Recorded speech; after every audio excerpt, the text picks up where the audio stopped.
तो ईडी ने दिल्ली शराब घोटाला मामले में आप सांसद संजय सिंह को गिरफ्तार कर लिया है। आज संजय सिंह से ईडी ने करीब 10 घंटे तक की पूछताछ की और उसके बाद उनको गिरफ्तार कर लिया गया। वहीं संजय सिंह की गिरफ्तारी के बाद दिल्ली में आम आदमी पार्टी के कार्यकर्ताओं का गुस्सा भड़क गया है, जो अब विरोध प्रदर्शन पर उतर आए हैं और ईडी की कार्रवाई को सियासी बदले की कार्रवाई बता रहे हैं। संजय सिंह को आप अपनी स्क्रीन पर देख रहे हैं, इन्हें ही आज दिल्ली में ईडी ने गिरफ्तार किया है। दिल्ली में संजय सिंह की गिरफ्तारी के खिलाफ बड़े पैमाने पर विरोध प्रदर्शन भी शुरू हो गया है। ऐसे में सुरक्षा और बढ़ा दी गई है।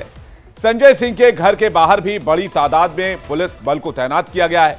यानी संजय सिंह की गिरफ्तारी के बाद दिल्ली का सियासी पारा जरूर चढ़ता हुआ नजर आ रहा है। अभी आपने राघव चड्ढा को भी सुना, तो अब इसको लेकर कुछ जरूरी सवाल हैं। क्या सवाल हैं वो आइए नजर डालते हैं। सवाल यह कि संजय सिंह की गिरफ्तारी को लेकर सियासी मायने क्या है इसके? क्या सियासी अदावत का शिकार हुए संजय सिंह?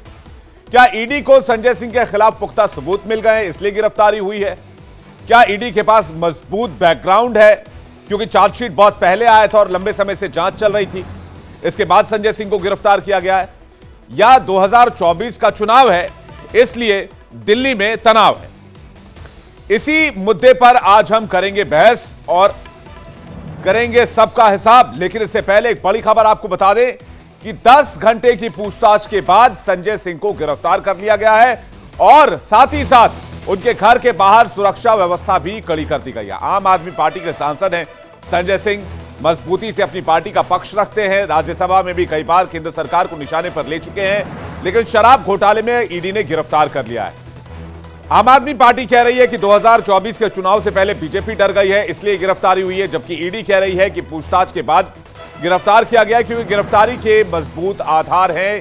सोर्सेस के हवाले से जानकारी मिल रही है। शराब घोटाला मामले में गिरफ्तारी हुई है। इससे पहले मनीष सिसोदिया गिरफ्तार हो चुके हैं। ईडी ने पूछताछ के बाद अब संजय सिंह को गिरफ्तार कर लिया है। 10 घंटे की पूछताछ के बाद गिरफ्तार किया गया है। ईडी की कार्रवाई के खिलाफ आम आदमी पार्टी ने प्रदर्शन शुरू कर दिया है। और आपको बता दें कि इस मामले में ईडी लगातार कह रही है कि वो इस केस की जांच काफी गहराई से कर रही है।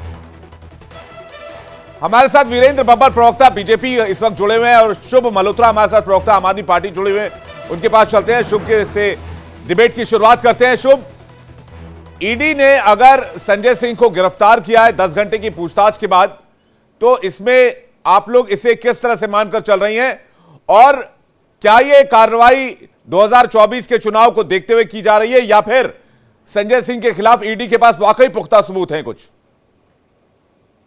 देखिए, जो भी सबूत हैं वो तो किसी से छुपे नहीं रहेंगे और ना ही आज तक किसी से छुपा हुआ है कि इस केस को लेकर के पहले भी जो भी कार्रवाई हुई है उसमें कभी भी इनको सबूत मिला हो।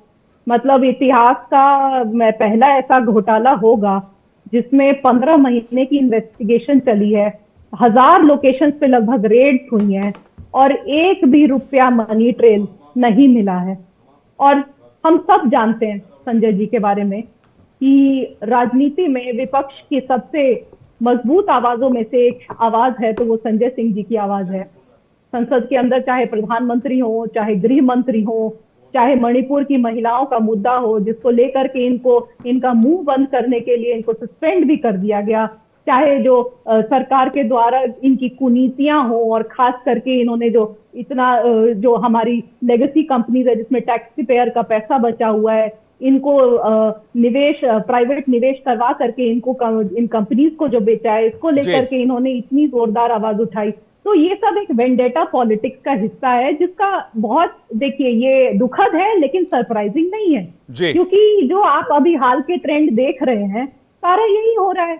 अब दिक्कत ये है कि हम लोग भाजपा की तरह हम वॉशिंग पाउडर लेकर के नहीं घूमते हैं। वहां पे फडणवीस जी पहले बोलते हैं महाराष्ट्र में कि पवार चक्की भी थे, फिर बाद में पता चलता है कि उन्हीं के साथ मिलकर के वहां पे सरकार में काबिज हो रहे हैं वो।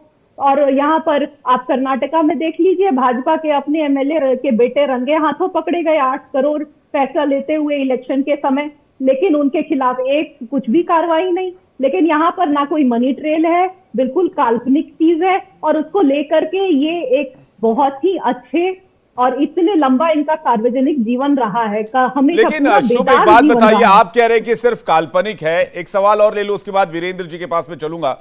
सवाल यह है कि सब कुछ अगर काल्पनिक है तो फिर कोर्ट से बेल क्यों नहीं मिल पाती है? क्या नहीं, कोर्ट सत्येंद्र भी जैन जी बीजेपी को के बेल लिए मिल काम चुकी कर है। रही है? नहीं, सत्येंद्र जैन जी को भी बेल मिल चुकी है और इंडिया